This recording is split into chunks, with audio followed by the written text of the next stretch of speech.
The New Mexico Territory sun beat down mercilessly on Emma Collins as she knelt by the river's edge. 6 weeks in this unforgiving land, and still the relentless heat surprised her. Boston, with its sea breezes and afternoon showers, seemed a lifetime away now. Emma dipped her handkerchief into the cool water, relief trickling down her spine. The schoolhouse, little more than a wooden shack with mismatched benches, felt nothing like the brick academy where she'd trained. The children were bright enough, but many attended sporadically, pulled away by ranch duties. A soft groan disturbed her thoughts. Emma froze, handkerchief dripping between her fingers. The sound came from downstream where the river bent around a cluster of cottonwoods. "Hello?" she called, her voice thin against the rushing water. Only the wind answered. Emma hesitated. Rattlesnakes were common here, and Sheriff Walton had warned her about coyotes venturing close during the drought. The sensible thing would be to return to the boarding house. Instead, she moved toward the sound. Around the bend, half hidden in the reeds, lay a man, blood soaked through his buckskin clothing, pooling dark against the river's edge. Emma stifled a gasp. Not a white man, a Native American warrior, his long black hair matted with blood, his breathing shallow and labored. All the warnings she'd received flashed through her mind. Keep your distance from the Indians. Savages. Can't be trusted. The man's eyes fluttered open, dark, pain-filled, yet somehow dignified even in his suffering. Their gazes locked, and something passed between them. A recognition of shared humanity that transcended language and prejudice. Emma made her decision. "I'm going to help you," she said firmly. "You can't stay here." She tore a strip from her petticoat and bound the worst of his wounds, a deep gash across his shoulder and another at his side. Bullet wounds, she realized with a chill. Someone had shot him and left him for dead. Night was falling by the time Emma managed to half-drag, half-guide the injured man to the small barn behind her boarding house. Mrs. Hildebrand, her stern-faced landlady, would be serving supper soon. Emma would be missed, but she could claim a headache later. The barn was mercifully empty. Emma settled the man on a bed of clean straw in the farthest corner, hidden behind hay bales. His dark eyes followed her movements, wary but no longer fearful. "My name is Emma," she said, pointing to herself. "Emma Collins." He seemed to understand, nodding weakly. With great effort, he raised a hand to his chest. "Kianako," he said, voice rough with pain. Emma smiled despite herself. "Kianako," she repeated. "I'll bring you water and food when I can. You must stay quiet." Over the next 3 days, Emma established a routine.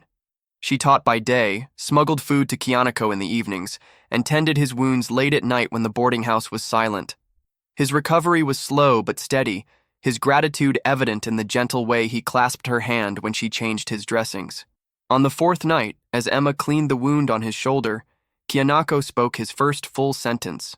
"Why you help me?" he asked in halting English. Emma's hands stilled. The question was one she'd asked herself each time she slipped into the barn, risking her reputation and position.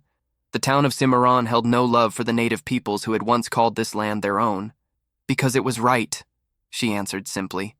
"A life is a life. I couldn't leave you to die." Kianako studied her face, searching for deception. Finding none, he nodded slowly. "My people, Jicarilla Apache. I go back soon." "You're not strong enough yet," Emma protested. "Must go. Danger for you." Before Emma could respond, the barn door creaked open. Light from a lantern spilled across the floor, and Mrs. Hildebrand's thin face appeared in the doorway, her expression shifting from curiosity to horror as she spotted Kianako. "Miss Collins," she gasped. "What in heaven's name?" "Mrs. Hildebrand, please," Emma began, rising to her feet. "I can explain—" But the landlady had already backed away, lantern swinging wildly in her trembling hand. "Indian lover!" she hissed. "Sheriff Walton will hear of this before morning!" The door slammed shut, plunging the barn into darkness once more. Emma's heart pounded as Kianako struggled to sit up. "I go now," he insisted. "You can't," Emma said. "You'll reopen your wounds, and they'll be watching for you." The weight of what she'd done crashed down upon her. In a single moment, everything she'd worked for, her position, her independence, the respect she'd carefully cultivated, all hung by a thread. Yet looking at Kianako, at the life she'd saved, Emma couldn't regret her choice. By mid-morning, a crowd had gathered outside Emma's boarding house. She watched from the window as Sheriff Walton addressed the townspeople, his badge catching the sunlight as he gestured toward the barn. Mrs. Hi. Hildebrand stood beside him, her face pinched with indignation. "They're calling for your arrest," Mrs. Peterson whispered, the only boarder who had shown Emma any sympathy. "And they want that Indian handed over to the army patrol that's due tomorrow." Emma's stomach tightened. The army would show Kianako no mercy. "He's done nothing wrong," Emma said. "He was injured, alone." "It doesn't matter why you did it, child," Mrs. Peterson interrupted gently. "In their eyes, you've betrayed them." The crowd grew more agitated, voices rising. "Savage lover. Can't have her teaching our children." Sheriff Walton's voice cut through the clamor. "Miss Collins, you come out here and bring that Indian with you. Don't make this harder than it needs to be." Emma's hands trembled as she smoothed her skirts. In the barn, Kianako was stronger but still weak from his injuries. "I'll go with you," Mrs. Peterson offered, but Emma shook her head. "Thank you, but this is my responsibility." She squared her shoulders. "I knew the risk when I made my choice." The crowd parted as Emma emerged from the boarding house, their faces hard with judgment. Sheriff Walton met her at the bottom of the steps, his expression a mixture of disappointment and determination. "Where is he, Miss Collins?" "Sheriff, please," Emma began. "He's injured. He poses no threat to anyone." "That's not for you to decide," Walton replied. "You've put this entire town at risk." "His people think he's dead," Emma countered. "He was shot and left for dead by the river." A murmur rippled through the crowd. Someone called out, "Probably deserved it." "No one deserves to be left to die," Emma said firmly. "Not even those you fear or don't understand." The barn door creaked open. Kianako emerged slowly, one hand pressed to his wounded side, his dark eyes surveying the hostile crowd with quiet dignity. "No need for arrest, woman," he said, his English halting but clear. "I go now." "Nobody's going anywhere," Sheriff Walton declared, one hand moving to his pistol. "Both of you are staying right here until—" "Until what, Sheriff?" The new voice, deep and threaded with quiet authority, caused the crowd to turn as one. A tall figure approached on horseback, dust swirling around him as he rode slowly down the main street. The man dismounted with fluid grace, tying his horse to the hitching post before approaching. He moved with the easy confidence of someone accustomed to danger, his face weathered by sun and wind, his pale blue eyes missing nothing. A gun belt rode low on his hips, the weapon worn but well maintained. "This doesn't concern you, stranger," Sheriff Walton said, hand still resting on his pistol. The newcomer removed his hat, revealing dark hair streaked with silver at the temples. "Looks more like a lynch mob than town business," he observed mildly, though there was steel beneath the words. He stepped forward, positioning himself between Emma and the sheriff. "What exactly is their crime?" "She harbored an enemy combatant," Walton said stiffly. "For all we know, he's been passing information back to his people." The stranger glanced at Kianako, noting the poorly bandaged wounds. "Looks to me like he's been too busy trying not to die to do much spying." "We don't need proof when it comes to his kind," a man shouted. "Burn him out, that's what I say. The woman too." The stranger's hand moved to his pistol, not drawing it but making his readiness evident. "She saved a life," he said, voice carrying with quiet force. "And if you're going to take hers and his for that—" His eyes met Walton's, unflinching. "You'll have to go through me first." A tense silence fell over the crowd. The stranger's declaration hung in the air, his stance unwavering as he positioned himself between Emma, Kianako, and the angry townspeople. Sheriff Walton shifted uncomfortably, suddenly less certain of his position. "Who are you, mister?" Walton asked, eyes narrowing. "What's your stake in this?" "Name's Ethan Blackwood," the stranger replied. "As for my stake," he shrugged slightly.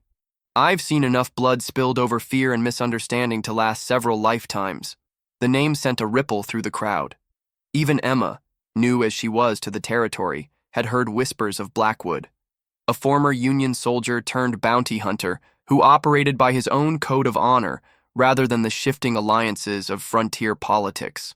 "The law says," Walton began. "The law says innocent until proven guilty," Blackwood interrupted, his tone flat. "Even out here." He nodded toward Kianako. This man needs a doctor, not a jail cell, and the lady deserves gratitude for her humanity, not threats. Sheriff Walton frowned. Blackwood, with all due respect, this is a matter of town safety. Is it? Blackwood asked. Or is it about being afraid of what's different? He gestured toward Kianako. This man isn't a threat to anyone, and neither is she. The standoff continued for several long moments, tension palpable in the dusty street. Then, unexpectedly, Mrs. Hildebrand pushed to the front of the crowd. I want her out of my boarding house, she declared, pointing a bony finger at Emma. I won't have her kind under my roof. Fine, Blackwood said before Emma could respond. She can stay at my camp until this is sorted out. The Indian, too. Sheriff Walton's eyes narrowed. You're taking responsibility for them both? If that Apache causes any trouble. He won't, Blackwood said with quiet certainty. You have my word. Emma found her voice at last. Don't I have any say in this matter? Blackwood turned to her, and for the first time, she saw something other than controlled intensity in his expression. A flash of respect, perhaps even amusement. Of course you do, ma'am, he said. But your options at the moment appear limited to jail, exile, or my hospitality. He inclined his head slightly. I promise the latter is the most comfortable of the three. Emma hesitated, looking from Blackwood to Kianako, who stood silent despite his obvious pain. The Apache warrior met her gaze and nodded once, a barely perceptible movement that somehow conveyed both trust and gratitude. Very well, Mr. Blackwood, she said finally. It seems we are in your debt. The crowd began to disperse, grumbling but unwilling to challenge Blackwood directly. Sheriff Walton lingered, his expression troubled. I'll be watching, Blackwood, he warned. One wrong move from either of them. Noted, Blackwood replied coolly. He turned to Emma. Do you have belongings you need to collect? Emma nodded. Not much. Just a trunk and some books. I'll fetch them for you, he said. Best if you stay with your friend for now. As Blackwood strode toward the boarding house, Emma moved to Kianako's side, supporting him as his strength began to wane. Why he help? Kianako asked quietly. Emma shook her head. I don't know, but I'm grateful he did. Blackwood returned with Emma's trunk balanced effortlessly on one shoulder, her books tucked under his free arm. He secured her belongings to his horse, then helped Kianako mount behind the saddle. It's about 3 miles to my camp, he told Emma, offering his hand to help her onto the horse. Can you ride? Yes, she replied, gathering her skirts as she settled in front of Kianako. But why are you doing this, Mr. Blackwood? You don't know either of us. Blackwood's expression remained unreadable as he took the reins, leading the horse away from town. Let's just say I recognize courage when I see it, he said after a long moment. And it's in short supply these days. Blackwood's camp proved to be more permanent than Emma had imagined. A small but well-constructed cabin nestled against a rocky outcropping, sheltered from the worst of the desert winds. A corral stood empty beside it, a small garden plot showing signs of careful tending despite the unforgiving soil. You live here? Emma asked as Blackwood helped her down from the horse. When I'm not tracking, he replied. Been a while since I've had guests, though. He assisted Kianako next, the Apache warrior's face tight with pain, but his dignity intact. The ride had taxed his strength, reopening one of his wounds. A dark stain spread slowly across the makeshift bandage on his shoulder. He needs proper care, Emma said, concern sharpening her voice. Do you have supplies? Clean bandages? Blackwood nodded, guiding them toward the cabin. Some. Learned field medicine during the war. It's not pretty, but it works. The interior of the cabin was spare but tidy, a far cry from what Emma might have expected from a solitary man. A stone fireplace dominated one wall, the mantel above it holding only a folded American flag in a triangular case and a daguerreotype in a simple frame. A rough-hewn table with 2 chairs stood in the center of the main room, bookshelves built into the walls holding a surprising number of volumes. You read? Emma observed, unable to keep the surprise from her voice. A ghost of a smile touched Blackwood's lips. Don't sound so shocked, Miss Collins. Even bounty hunters need something to fill the evenings. He directed them to a narrow cot in the corner where Kianako sank down gratefully. Blackwood moved with efficient purpose, retrieving a wooden box from beneath his own bed and setting a pot of water to heat on the stove. I'll need your help, he told Emma, unpacking bandages, a bottle of whiskey, and various small packets of herbs and powders. My hands aren't made for delicate work. Over the next hour, they worked together to clean and properly bandage Kianako's wounds. The Apache warrior remained stoic throughout, though Emma could see the pain and the tightness around his eyes. "These bullet wounds are days old," Blackwood observed, examining the injury to Kianako's side. "Who shot you?" Kianako's dark eyes met Blackwood's. "Blue coats, Army patrol." Blackwood's expression hardened. "Were you alone?" A shadow passed over Kianako's face. "With brother. He not survive." Emma's hand stilled on the bandage she was cutting. "I'm so sorry," she said softly. Kianako acknowledged her sympathy with a slight nod. "We hunt, not look for trouble. They shoot first, no warning." "Not the first time I've heard that story," Blackwood said grimly. He glanced at Emma. "Your town would have handed him back to the same soldiers who shot him and left him for dead." "I know," Emma replied, her voice quiet but firm. "That's why I couldn't let them find him." When they had finished, Kianako rested on the cot while Emma and Blackwood stepped outside. The afternoon sun cast long shadows across the red earth, the distant mountains shimmering in the heat. "You risked everything for him," Blackwood said, breaking the silence between them. "Why?" Emma considered the question, watching a hawk circle lazily overhead. "Where I come from, Boston, I was raised to believe in the equality of all people. My father was an abolitionist. He taught me that a person's worth isn't determined by the color of their skin or the circumstances of their birth." She turned to face him. "When I found Kianako by the river, I didn't see an enemy or a savage. I saw a man in need of help. What else could I do?" Blackwood studied her for a long moment, his pale eyes unreadable. "Most would have walked away, or reported him." "Would you have?" Emma challenged. A faint smile touched his lips. "No, but then, I've never been much for doing what most people would do."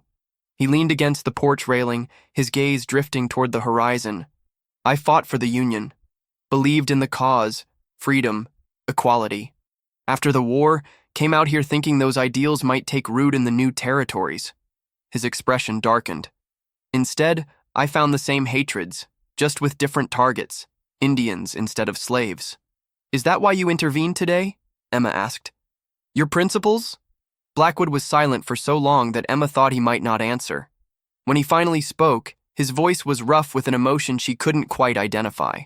"I've seen too many good people die because others stood by and did nothing." He straightened, meeting her gaze directly. "You didn't stand by. Neither could I." Inside the cabin, Kianako called out softly. Emma moved to check on him, aware of Blackwood's eyes following her. Something had shifted between them in that moment, a recognition, perhaps, of shared values that transcended their different backgrounds. As she tended to Kianako, Emma found herself wondering what else lay beneath Blackwood's guarded exterior. What experiences had shaped him? What wounds he carried that, like Kianako's, were not visible to the eye, but ran deep nonetheless. The desert sun began its descent toward the western mountains, casting the cabin in a warm golden light. Three strangers brought together by chance and choice, their futures now intertwined in ways none of them could have foreseen. The next few days established a cautious routine. Kianako grew stronger, spending more time outside the cabin, often sitting in silent contemplation as he watched the desert landscape. Emma found herself drawn to Blackwood's books, surprised by the eclectic collection: philosophy, history, poetry, practical guides to survival in the wilderness. Blackwood himself remained something of an enigma. He disappeared for hours each day, returning with game for their meals or news from his frequent scouting of the surrounding area. He was unfailingly polite to Emma, respectful of Kianako, but revealed little of himself beyond what she could observe. On the fourth evening, as they shared a simple meal of rabbit stew, Kianako broke the comfortable silence that had fallen between them. "Tomorrow I go," he announced. "Return to my people." Emma looked up in concern. "Are you strong enough?" "Yes, thanks to you both." He inclined his head toward Emma, then Blackwood. "My tribe camp 3 days north. Hidden place." Blackwood nodded, unsurprised. "I've seen signs. They've moved closer, looking for you." Emma glanced between them. "You knew his people were nearby?" "Suspected," Blackwood replied. They've been leaving markers, signs only another Apache would recognize. But Kianako was too weak to travel until now. Kianako's dark eyes studied Blackwood with new respect. You know our ways. Some, Blackwood acknowledged. Learned from a Chiricahua scout I rode with for a time. Good man. A silent understanding passed between the two men, bridging the divide that history and circumstance had placed between them. Emma felt herself witnessing something rare and profound, respect transcending the boundaries of race and culture. Later, as Emma helped clean up after the meal, she found herself alone with Blackwood near the water barrel. What will happen when Kianako returns to his people? She asked quietly. Will there be more violence? Blackwood considered her question, his movements deliberate as he dried a tin plate. Hard to say. The Jicarilla have mostly kept to themselves, but with the army pushing into their traditional hunting grounds, he shrugged. Peace is always temporary out here. And what about me? Emma asked, voicing the question that had lingered unspoken since their arrival. I can't go back to Cimarron. No, Blackwood agreed. Not yet, anyway. Word travels fast in these parts. Might be best if you head back east, start fresh somewhere else. The prospect sent an unexpected pang through Emma's chest. Despite everything, she had come to feel a connection to this harsh, beautiful land, and, if she were honest with herself, to the quiet, complex man beside her. Is that what you do? She challenged. Run away when things got difficult? A rare smile touched Blackwood's eyes. Never said it was what I'd do. Just what might be safest for you. I didn't come west looking for safety, Emma replied. I came looking for purpose. For a place where I could make a difference. And have you found it? Blackwood asked, his voice softening. Emma looked toward Kianako, who sat outside watching the stars appear one by one in the darkening sky. Perhaps, she said, though not in the way I expected. That night, unable to sleep, Emma stepped outside to find Blackwood sitting on the porch steps, a rifle across his knees. He didn't turn as she approached, but she knew he was aware of her presence. Trouble? She asked, settling beside him. Just keeping watch, he replied. Old habit. The night stretched vast and silent around them, the stars impossibly bright in the clear desert sky. Emma pulled her shawl tighter against the chill. The man in the photograph on your mantel, she said after a while. Who is he? Blackwood's hands stilled on the rifle. My brother, Thomas. Is he dead, Shiloh? The words were clipped, edged with old pain. Confederate sharpshooter. I was 20 feet away when it happened, couldn't reach him in time.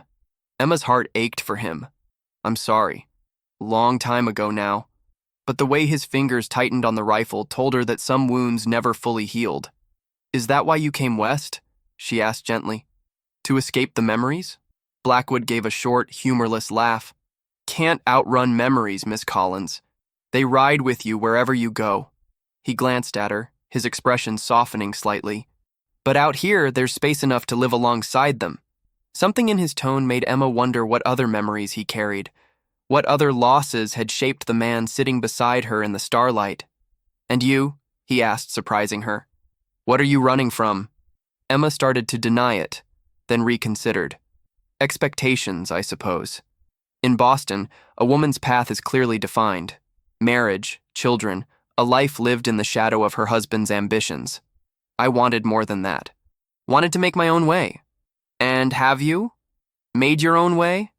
Emma smiled ruefully. Well, I've certainly managed to forge an unexpected path. A companionable silence fell between them. In the distance, a coyote called, its lonely cry echoing across the desert before being answered by another. Never alone for long out here, Blackwood observed. Even when you think you are. As if to underscore his words, a soft sound from the darkness behind the cabin drew his attention. In one fluid motion, Blackwood was on his feet, rifle raised. Who's there? He called, positioning himself between Emma and the potential threat. Kianako appeared around the corner of the cabin, his hand raised in a gesture of peace. Not alone, he said, his expression grave. My people come. Blackwood lowered his rifle slowly. How many? 4 warriors. Scout party. Kianako nodded toward the darkness beyond the corral. They watch since sunset. Emma's heart raced as she peered into the night, seeing nothing but shadows among the rocks and scrub. Are they Friendly? She asked hesitantly. Kianako's expression remained neutral. They not attack yet. Good sign. That's reassuring, Emma murmured. Blackwood's lips twitched in what might have been amusement. Invite them in, Kianako. Better to talk face to face. Minutes later, 4 Apache warriors materialized from the darkness, moving with silent grace into the circle of light cast by the cabin's windows. Their faces were painted for war, their weapons held ready but not aimed at the small group on the porch. The oldest of the warriors stepped forward, exchanging rapid words with Kianako in their native tongue. Emma watched the conversation unfold, noting the shift in Kianako's posture, from tension to relief, and finally to something approaching pride as he gestured toward her and Blackwood. What are they saying? She whispered to Blackwood. He's telling them how you saved his life, Blackwood replied quietly, and how I stood against the town when they wanted to hand him over to the army. The older warrior turned his attention to Emma, his dark eyes assessing her with unnerving intensity. She straightened, meeting his gaze without flinching. After a long moment, he inclined his head slightly, a gesture of respect that required no translation. He thanks you, Kianako said, turning to Emma. Says you have warrior heart. Woman who stands between death and life is sacred among my people. The warrior spoke again, this time addressing Blackwood directly. He says he knows your name, Kianako translated. Says you tracked renegade who killed Apache children 2 summers ago. Brought him to justice when army would not. Blackwood nodded once, acknowledging the statement without elaboration. The conversation continued, with Kianako serving as interpreter. The Apache were preparing to move their camp deeper into the mountains, away from the expanding settlements and military patrols. Kianako would leave with them at first light. As the discussion wound down, the elder warrior made a final statement, his weathered face solemn in the lamplight. He says debt is owed to both of you, Kianako translated. My people not forget those who show true honor. If time comes when you need help, make signal of crossed arrows near the 3-peak mountain. Apache will come. With that, the warriors melted back into the darkness, leaving as silently as they had arrived. Emma released a breath she hadn't realized she was holding. Will we ever see them again? Blackwood's gaze remained fixed on the spot where the warriors had disappeared. If we're fortunate, yes. If we're unfortunate, also yes. Despite the gravity of the moment, Emma found herself smiling at his dry humor.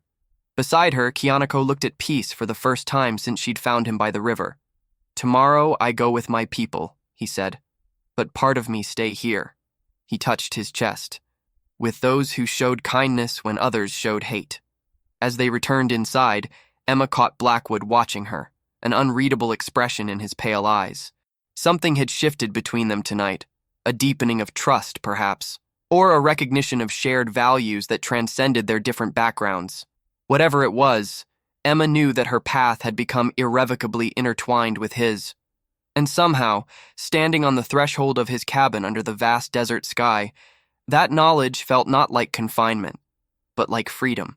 Dawn painted the desert in shades of amber and rose as Kianako prepared to depart. He stood before Emma and Blackwood, no longer the wounded fugitive she had found by the river, but a warrior returning to his people with dignity intact. You gave me life, he told Emma, pressing something into her palm, a small carved wooden amulet, polished smooth by handling. This protect you, Apache medicine. Emma closed her fingers around the gift, touched by its significance. Thank you, Kianako. Be safe on your journey. He turned to Blackwood next, extending his hand in the white man's custom. Blackwood clasped it firmly. You good man, Kianako said simply. In another life, perhaps we brothers. In this life, Blackwood corrected him. We are allies. With a final nod of acknowledgement, Kianako shouldered the small pack of provisions Blackwood had prepared and walked away from the cabin, his steps growing more confident as he moved toward the distant foothills where his people waited.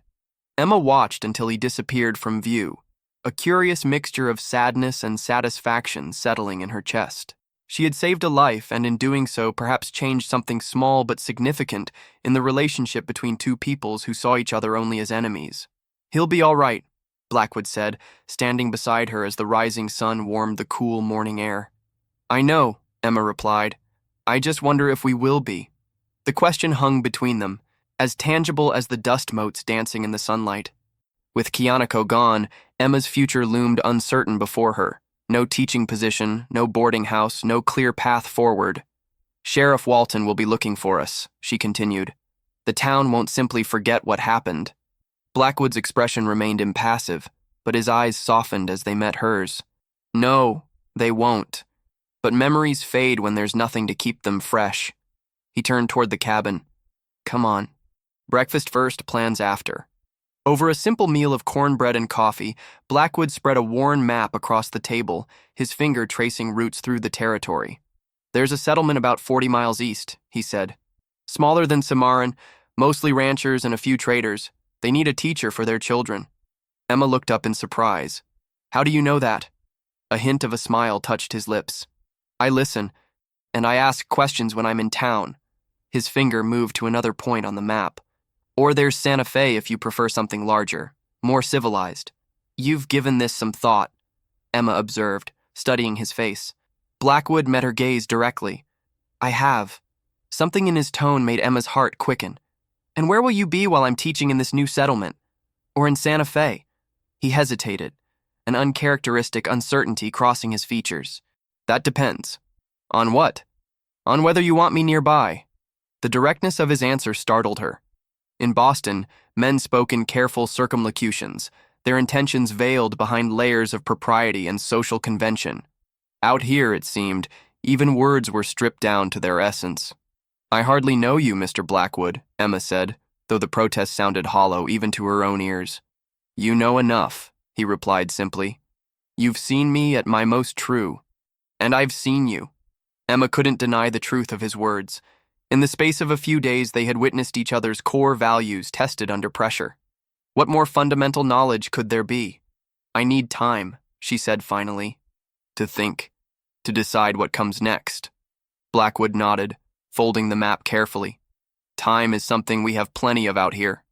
But time, as they would soon discover, was a luxury that circumstances would not afford them. For even as they spoke, riders were approaching from the direction of Cimarron. Not Sheriff Walton and his deputies as they might have expected, but men in blue uniforms whose arrival would force both Emma and Blackwood to make choices that would irrevocably shape their future together. The morning after Kianako's departure, Emma awoke to the sound of horses approaching. She emerged from the cabin to find Blackwood already alert, rifle in hand as he watched 4 riders approach from the direction of Cimarron. Stay inside, he told her, his voice tense. Is it the sheriff? Emma asked, shading her eyes against the morning sun. No, Army Patrol. His expression darkened. The same unit that shot Kianako by the looks of their insignia. Emma's heart raced as she retreated to the cabin doorway, watching as the soldiers drew rein at the edge of Blackwood's property. Their leader, a lieutenant with a thin mustache and cold eyes, surveyed the homestead with obvious disdain. Blackwood, he called. Word in town is you're harboring an Apache and the woman who helped him escape justice. Blackwood remained where he stood, his posture relaxed but watchful. Town gossip is rarely accurate, Lieutenant Preston. That's so? Preston's gaze shifted to Emma, his eyes narrowing. Then who might this be? My fiancé, Blackwood replied smoothly, the lie rolling off his tongue with practiced ease. Miss Collins arrived from Boston last week. We're to be married when the circuit preacher comes through. Emma fought to keep her expression neutral, grateful that her sunbonnet partially shadowed her face. Lieutenant Preston dismounted, his boots raising small clouds of dust as he approached. Convenient timing, he remarked, especially since Miss Collins was reportedly teaching school in Cimarron until she aided an enemy of the territory. You're misinformed, Blackwood said, his tone hardening. My fiancé has been here with me. As for the Apache you're hunting, he's long gone. Back to his people in the mountains. The lieutenant's hand moved to rest on his holstered pistol. You admit to having knowledge of the savage's whereabouts? I admit to knowing what any tracker worth his salt would know, that the Jicarilla have moved their camp north, beyond the Three-Peak Mountain. Blackwood's gaze remained steady. And I suggest you address me with more respect, Lieutenant. I was holding a commission while you were still learning to shave. A flash of anger crossed Preston's face, quickly masked. Your service record doesn't excuse aiding hostiles, Captain Blackwood. Nor does your uniform excuse shooting unarmed hunters without provocation. The accusation hung in the air between them. sharp as a drawn blade. The other soldiers shifted uncomfortably in their saddles, exchanging glances. "Careful, Blackwood," Preston warned. "That's dangerously close to sedition." "It's dangerously close to the truth," Blackwood countered. "And we both know it." For a tense moment, Emma feared violence would erupt in the dusty yard. Then, unexpectedly, Preston smiled. A cold, calculated expression that sent a chill down her spine. "You know," he said conversationally, "it's a dangerous territory for a homesteader. All manner of accidents can befall a man out here alone." His gaze flicked to Emma. "Or a woman." Blackwood's expression didn't change, but Emma saw his finger shift slightly against the trigger guard of his rifle. "That sounds remarkably like a threat, Lieutenant." "Simply an observation," Preston replied. "Good day, Blackwood." "Ma'am." He touched the brim of his hat in a mocking salute before remounting. "We'll be seeing you again, I expect." They watched in silence as the patrol rode away, dust swirling in their wake. Only when they had disappeared from view did Blackwood lower his rifle, his shoulders relaxing marginally. "That man is dangerous," Emma said quietly. "Yes." Blackwood's gaze remained fixed on the horizon. "And he won't let this go." "Because of Kianako?" "Because men like Preston need enemies to justify their existence. If it wasn't Kianako, it would be someone else." He turned to her, his expression grave. "We should leave." "Soon? For the settlement you mentioned?" Blackwood shook his head. "Too close. Preston would find us there." "Then where?" "I have a place," he said after a moment's hesitation. "In Colorado Territory. High country, near the San Juan Mountains. Built a cabin there 3 years ago. It's remote but beautiful. Good hunting, clean water." Emma studied his face, reading the weight of what he was offering. Not just temporary shelter, but a shared future. A life. "You'd leave all this?" she asked, gesturing to the homestead he'd built. "Because of me?" Blackwood's gaze softened as it met hers. "What is a place, Emma, compared to a purpose? To a companion who shares your values?" The use of her given name, the first time he'd spoken it, sent a warmth through her that had nothing to do with the morning sun. "I need to be certain," she said quietly, "that this isn't just gratitude or circumstance binding us together." "Then we'll take time," he replied. "Prepare for the journey north. If your feelings change, or mine do, we'll know before we leave." But as the days passed, Emma's certainty only grew. She found herself watching Blackwood as he worked, the careful precision of his movements, the quiet competence with which he approached every task. She came to recognize the subtle signs of his moods, the slight furrow between his brows when he was concerned, the almost imperceptible softening around his eyes when he was pleased. And sometimes, when he thought she wasn't looking, she caught him watching her with an expression that made her heart beat faster, a mixture of wonder and longing that matched the growing warmth in her own chest. They prepared methodically for their departure, drying meat, gathering supplies, planning their route through territories where Preston and his men would be unlikely to follow. Each day brought them closer to a decision that would irrevocably change both their lives. One evening, as they sat outside watching the stars emerge, a distant flash of light on the horizon caught Emma's attention. "What's that?" she asked, pointing to the intermittent glow. Blackwood's expression tightened. "Signal fire. Apache. Kianako's people?" He nodded, rising to his feet. "Something's wrong. They wouldn't risk a fire unless it was urgent." Without discussion, they gathered what they might need: water, bandages, Blackwood's rifle and pistol. As they set out toward the distant signal, Emma felt a surge of apprehension mixed with a strange exhilaration. Whatever lay ahead, they would face it together. The journey took most of the night, following game trails through rocky terrain that would have been impassable in daylight without Blackwood's skilled guidance. As dawn broke, they crested a rise to find a small Apache encampment nestled in a hidden valley, and the aftermath of violence. Several teepees had been burned, the ground scattered with broken possessions and spent cartridge casings. A group of survivors, mostly women, children, and elders, huddled near a central fire where the injured were being tended. Kianako emerged from a teepee as they approached, his face grim but unsurprised by their arrival. "You come," he said simply. "I knew you would." "What happened?" Blackwood asked, his eyes scanning the devastation. "Blue coats. Preston." Kianako's voice was flat with controlled rage. Attack at dawn yesterday. Many warriors away hunting. They shoot first. Ask no questions. Emma moved immediately to where the wounded lay, her limited medical knowledge better than nothing. The injuries were severe. Gunshot wounds, burns, broken bones from the chaos of the attack. They took some of our people, Kianako continued. Women, children. Say they hostages until we surrender. Blackwood's expression hardened. Where? Fort Bennett. 3 days' ride. I know it, Blackwood said grimly. Small outpost. Minimal garrison. Preston is overstepping his authority. No formal orders would sanction taking civilian hostages. Emma returned to them, her hands bloodied from tending wounds.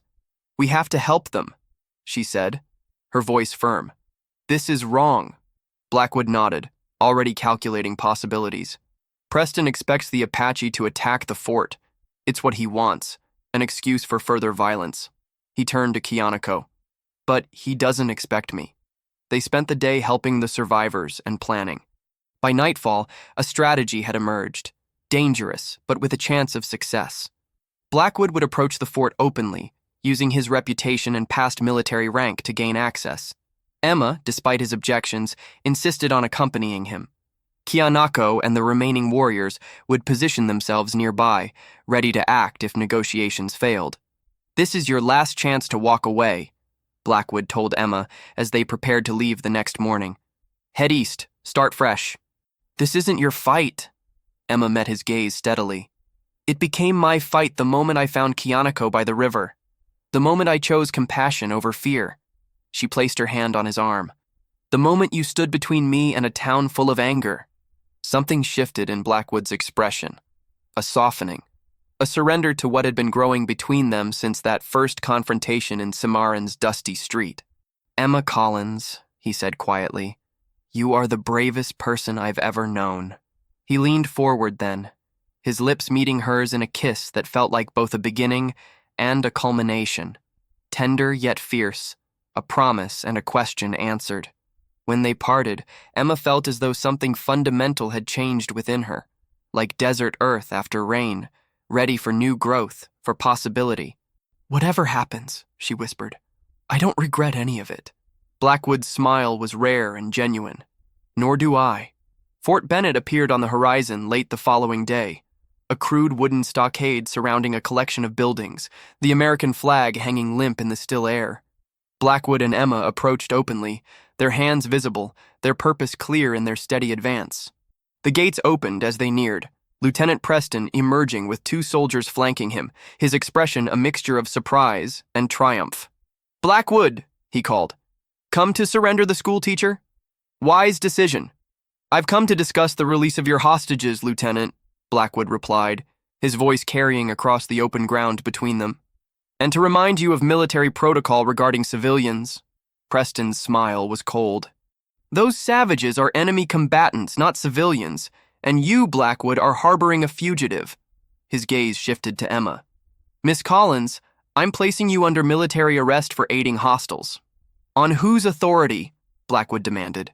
You're overstepping, Preston. The territorial governor has issued no martial law declaration. The Apache you attacked were peaceful, posing no threat. I don't need to justify my actions to a traitor, Preston sneered.